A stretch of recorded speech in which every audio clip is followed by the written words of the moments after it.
இந்திய திரையுலகின் திரைக்கதை மன்னன் அப்படின்னு ரசிகர்களால் கொண்டாடப்படக்கூடிய பாக்யராஜ் அவர்கள் சனிக்கிழமை, அதாவது ஜூன் 27ஆம் தேதி அன்னைக்கு காலமானாருங்க. ஸோ அவர் இறக்கறதுக்கு முன்னாடி அவருடைய மகள் சரண்யா கிட்ட ஒரு சத்தியம் வாங்கியிருக்காரு. சரண்யா என்ன சத்தியம் செஞ்சு கொடுத்துருப்பாங்க அப்படிங்கிறத பற்றியும், மேலும் சரண்யா அவங்க அப்பாவை பற்றி நிறைய எமோஷ்னலாக ஒரு சில விஷயங்களை பகிர்ந்துருக்காங்க. அதை பற்றியும் தான் இந்த அப்டேட்டில் நம்ம தெரிஞ்சுக்க போகிறோம். அதுக்கு முன்னாடி நீங்கள் இன்னும் நம்ம சேனலை சப்ஸ்கிரைப் பண்ணாமல் இருந்தீங்கன்னா சப்ஸ்கிரைப் பண்ணிக்கோங்க. அப்போ தான் நாங்கள் போடக்கூடிய நியூவான அப்டேட்ஸ் எல்லாத்தையும் உங்களால் உடனுக்குடன் பார்த்து பயன்பெற முடியும். இப்போ வாங்க நம்ம வீடியோக்குள்ளே போகலாம். பாக்யராஜ் சார் பார்த்தீங்கன்னா திரைக்கதை வித்துவான் அப்படின்னு சொல்லுவாங்க. அந்த அளவுக்கு ரொம்ப சிறந்த ஒரு நடிகர், இயக்குனர் இப்படி எல்லாமே பலராலும் புகழப்பெற்ற அவர் பார்த்தீங்கன்னா, திரைத்துறையில் வெற்றி பெற்றிருந்தாலுமே கூட அவருடைய பர்சனல் வாழ்க்கை அப்படின்னு எடுத்து பார்க்கும் பொழுது மகள் சம்மந்தப்பட்ட விஷயங்களில் கொஞ்சம் அவருக்கு நெருடல்கள் எல்லாம் இருந்திருக்கு.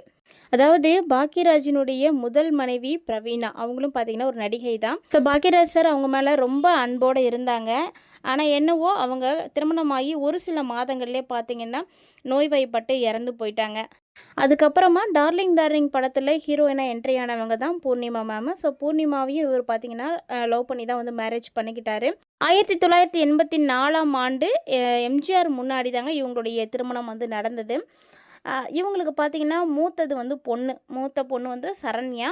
இவங்க பார்த்தீங்கன்னா பாரிஜாதம் படத்தில் நடிச்சிருந்தாங்க. ஸோ தமிழில். அதுக்கப்புறம் பார்த்தீங்கன்னா ரெண்டாவதாக மகன் சாந்தனுவை பற்றி நிறைய தெரியும் எல்லாருக்கும். ஆனால் மகள் சரண்யாவுடைய வாழ்க்கையில் தாங்க நிறைய பிரச்சனைகளானது இருந்தது. ஏன்னா இவங்க கொஞ்ச நாளுக்கு முன்னாடி பார்த்தீங்கன்னா காதலிச்சிட்டு இருக்கேன் யாரையோ ஒருத்தரை அப்படின்ற மாதிரிலாம் சொல்லியிருந்தாங்க. இருந்தாலும் பாக்யராஜ் சார் பார்த்தீங்கன்னா அதெல்லாம் ஏற்றுக்கலை. அதனாலேயோ என்னவோ அவங்க 2-3 முறை சூசைட் கூட அட்டன் பண்ணாங்க. இருந்தாலுமே கூட அவங்களுக்கு அதில் விருப்பம் இல்லை. ஸோ பாக்யராஜ் சாருக்கு அந்த ஒரு வருத்தம் சரண்யா கிட்ட இருந்தது. ஆனால் காலப்போக்கில் பார்த்தீங்கன்னா சரண்யா காதலித்து திருமணம் பண்ணிக்கிட்டு அதுக்கப்புறம் அவங்களுக்கு குழந்தை பிறந்திருக்கு அப்படின்ற ஒரு நியூஸ் கேள்விப்பட்டிருக்காங்க. ஸோ அதுக்கப்புறம் பூர்ணிமா போய் பார்த்தாங்க.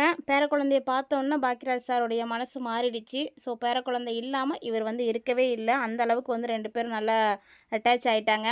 ஸோ ரொம்ப சந்தோஷமாக தான் வாழ்ந்துட்டு இருந்தாங்க. இதுக்கிடையில் ஜூன் 25ஆம் தேதி அன்றைக்கி குஷ்பு மகளுடைய திருமணம் கோவாவில் நடந்திருந்தது. ஸோ என்ன தான் அவர் பட்டு வேட்டி சட்டை போட்டுக்கிட்டு எல்லாரோடையும் சிரிச்சுக்கிட்டு கம்பீரமாக வெளியில் இருந்தாலுமே கூட அந்த மனமேடை அவங்களுடைய பொண்ணுக்கு அவங்க செய்த அந்த திருமணத்தை பார்த்தப்போ பாக்யராஜ் சார் ரொம்பவே கலங்கி போயிட்டார். ஏன்னா நம்மளும் ஒரு பொண்ணு வச்சுருந்தோம், நம்ம பொண்ணுக்கு இந்த மாதிரி ஒரு கல்யாணத்தை பண்ணி பார்க்க முடியலையே அப்படின்ற அந்த ஏக்கம் அவருக்கு இருந்திருக்கு. ஸோ அதோடையே பார்த்திங்கன்னா அவர் அங்கேருந்து வீட்டுக்கு வந்ததுக்கப்புறமா அவங்களுடைய பொண்ணை மீட் பண்ணி நிறைய விஷயங்கள் பேசியிருக்காரு.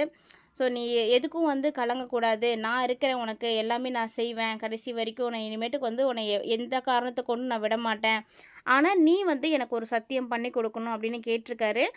சரண்யாவும் பார்த்தீங்கன்னா என்னப்பா திடீர்னு சத்தியம்லாம் கேட்குறீங்க அப்படின்னு கேட்டப்போ, இல்லைம்மா எனக்கு கேட்கணும்னு தோணுச்சு அப்படின்ற மாதிரி கேட்டுட்டு அவர் என்ன கேட்டிருந்தாருன்னா, இனி எந்த ஒரு சூழ்நிலையிலையும் எந்த ஒரு இக்கட்டான சூழ்நிலை இருந்தாலுமே பொறுமையை இழந்துட்டு இந்த மாதிரி அவசரமான ஒரு முடிவை மட்டும் நீ எடுக்கக்கூடாது. இந்த தப்பான முடிவை நீங்கள் வாங்கி எடுத்துடவே கூடாது. எப்போதுமே நான் இருக்கேன், அம்மா இருக்காங்க, தம்பி இருக்காங்க. அதனால் அம்மா சொல்கிற பேச்சை கேட்டுட்டு நீ எப்போதும் அம்மா கூட சந்தோஷமாக இருக்கணும்.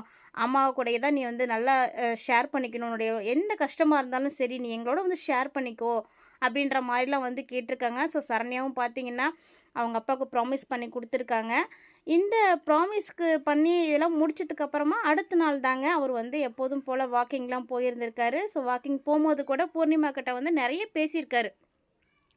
அவங்களுடைய லைஃப்பை பற்றி, சரண்யாவோட எதிர்காலம், சாந்தனுவோட எதிர்காலம். ஏன்னா இப்போ வரைக்குமே சாந்தனுவுக்கும் கேக்கிக்கும் பார்த்திங்கன்னா திருமணமாகி ஒரு சில ஆண்டுகள் போயிருந்தாலுமே கூட அவங்களுக்கு இன்னும் குழந்தை இல்லை அப்படின்றது எல்லாருக்கும் தெரியும்.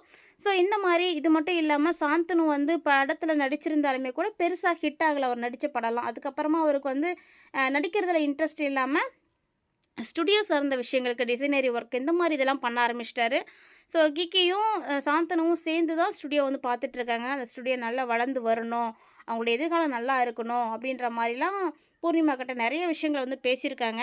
ஸோ இது எல்லாமே பூர்ணிமா கிட்ட சொல்லிகிட்டு இருக்கும்போதே அவருக்கு லேசாக நெஞ்சு வலிக்கிற மாதிரி இருந்திருக்கு. ஸோ அப்போ வீட்டுக்கு வந்தவர் தான் அதுக்கப்புறம் அவர் மீளவே இல்லை. ஸோ இன்றைக்கி அவர் நம்மளோட இல்லை. இந்த ஒரு சத்தியத்தை மகள்கிட்ட வந்து வாங்கியிருக்காரு. ஸோ மகள் பார்த்திங்கன்னா அப்பா இறந்ததுக்கு அப்புறமா அவங்களும் எமோஷ்னலாக ஒரு சில விஷயங்களை வந்து ஷேர் பண்ணியிருக்காங்க. அதை பற்றி நம்ம வந்து பார்க்கலாம். ஏன்னா மகள் வந்து ஒரு சில ஸ்டேஜுக்கு அப்புறமாவே வந்து திருமணம் பண்ணிக்கிட்டு போயிட்டாங்க. அப்பா கூட இல்லை. குழந்தெல்லாம் பிறந்ததுக்கு அப்புறம் தான் திரும்பவும் வந்து சேர்ந்துருந்துருக்காங்க. ஸோ பாக்கியராஜுடைய மறைவுக்கு அப்புறமா அவங்களுடைய மகள் சரண்யா பாக்கியராஜ் பற்றி ஒரு சில விஷயங்களை இன்ஸ்டாகிராமில் வந்து பார்த்திங்கன்னா பதிவு செய்திருக்காங்க. அது இப்போ இணையதளத்தில் ரொம்பவே வந்து வைரலாகிட்டு இருக்கு. அதை பார்க்குறதுக்கு ரொம்பவே வந்து கஷ்டமாக இருக்குன்னு தான் சொல்லணும். தன்னுடைய சின்ன வயசில் அப்பா பாக்கியராஜுடைய மடியில் அமர்ந்திருக்கிற மாதிரி ஒரு புகைப்படம், அவரோட விளையாடுற மாதிரி அரிய வகை நினைவுகளை ஊட்டக்கூடிய ஒரு புகைப்படங்கள், குடும்பத்தோடு சந்தோஷமாக இருந்த தருணங்களில் எடுத்த புகைப்படங்கள் அப்படின்னு நிறைய புகைப்படங்களை வந்து அவங்க வந்து பகிர்ந்துருக்கிறாங்க. அது மட்டும் இல்லாமல் அவங்களுடைய ஃபோன்லேருந்து வாட்ஸ்அப் கால் லாக்கோட ஸ்க்ரீன்ஷாட்டையும் வந்து வெளியிட்டிருக்காங்க. அந்த ஸ்க்ரீன்ஷாட்டில் நாள்தோறும் டெய்லியுமே அவங்க அப்பா எத்தனை முறை அவங்கக்கிட்ட வந்து பேசுகிறதுக்கு முயற்சி பண்ணியிருக்காரு அப்படின்றது நல்லா தெளிவாக தெரியுது. ஏன்னா பல முறை அவங்களுக்கு வந்து அந்த கால் ஃபுல்லாகவே டேட் அப்படின்ற ஒரு பேரில் தான் வந்திருக்கு. அந்த ஒரு கால் பதிவுகள் எல்லாத்தையுமே அவங்க வந்து வெளியிட்டிருக்காங்க. அதாவது அவங்க அதோட உருக்கமாக என்ன எழுதியிருந்தாங்கன்னா, இனிமேல் என்னுடைய தினசரி கால் லாக் இப்படி இருக்க போகிறதில்ல. என்னுடைய அதிகபட்ச மிஸ்டு கால் எல்லாமே உங்ககிட்ட இருந்து வந்தது தான் அப்படிங்கிறத இப்போ தான் நான் உணர்றேன் அப்படிங்கிறது ரொம்ப எனக்கு மனசு கஷ்டமாக இருக்குது அப்படின்னு சொல்லியிருக்காங்க. ஒரு தந்தை மகளிடம் நாள்தோறும் எத்தனை முறை வந்து பேச முயற்சி பண்ணியிருக்காரு, எவ்வளோ அக்கறையோடு தொடர்பில் இருந்திருக்காரு அப்படின்றத ஒரு சாதாரண கால் லாக் கூட வந்து சொல்லிடும் அப்படின்றது தாங்க இந்த பதிவு வந்து உணர்த்துது. அதை தான் வந்து ரசிகர்களும் ரொம்ப நெகிழ்ச்சியோடு வந்து கருத்துக்களை வந்து பகிர்ந்துட்டுருக்காங்க. மிஸ்டு கால்களாக இருந்தது எல்லாமே இன்னைக்கு வாழ்நாள் முழுவதும் இனி மிஸ் பண்ண போகக்கூடிய நினைவுகளாகவே மாறிடுச்சு. அப்பா நீங்கள் இருந்தப்போ சாதாரண தெரிந்த இந்த ஃபோன் கால்ஸ் எல்லாமே இன்றைக்கி எனக்கு பொக்கிஷம் மாதிரி மாறி போயிடுச்சு அப்படின்னு சொல்லி அவங்க வந்து பதிவிட்டிருக்காங்க. இந்த பதிவை பார்த்த பலருமே ரொம்ப கண்ணீரோடு வந்து அவங்களுடைய கருத்துக்களை வந்து ஷேர் பண்ணிகிட்ருக்காங்க. ஸோ திரைக்கதை, குடும்ப உறவுகள் இது எல்லாத்தையுமே உயிரோட்டமாக காட்சிப்படுத்தின பாக்கியராஜ் நிஜ வாழ்க்கையிலையும் குடும்பத்தின் மீது நிறைய பாசம் வச்சுருந்துருக்காருங்க. அவரோட நெருக்கமாக பழகினவங்க நிறைய பேர் அதை பற்றி சொல்லியிருக்காங்க. அது மட்டும் இல்லாமல் மனைவி பூர்ணிமா, பாக்கியராஜ் மகன் சாந்தனு, மகள் சரண்யா அப்படின்னு குடும்பத்தோரோட அவங்க இருந்த நெருக்கமான விஷயங்கள் பார்த்திங்கன்னா பல முறையிலும் பல பேட்டிகளில் வந்து சொல்லியிருந்திருக்காங்க. இந்த நிலையில் எந்த நீண்ட உரையுமே இல்லாமல் ஒரு கால் லாக் ஸ்க்ரீன்ஷாட் மற்றும் ஒரு வரி பதிவின் மூலமாகவே அப்பாவை நினைத்து சரண்யா வெளிப்படுத்தின அந்த வேதனை இருக்குது பார்த்தீங்களா, அது பாக்கியராஜ் ரசிகர்களை மட்டும் இல்லைங்க, பெற்றோரோடு வாழக்கூடிய ஒவ்வொருத்தரையுமே ஒரு நிமிஷம் நின்று சிந்திக்க வச்சுருக்குன்னு தான் சொல்லணும். அவரது இந்த ஒரு பதிவு தான் இப்போ சமூக வலைத்தளங்களில் ரொம்ப வேகமாகவே பகிரப்பட்டுருக்கு. ஸோ நீங்கள் அந்த மாதிரி யாரையாவது மிஸ் பண்ணியிருக்கீங்களா அப்படின்னு மறக்காமல் வந்து கமெண்ட்டில் கமெண்ட் பண்ணுங்கள்.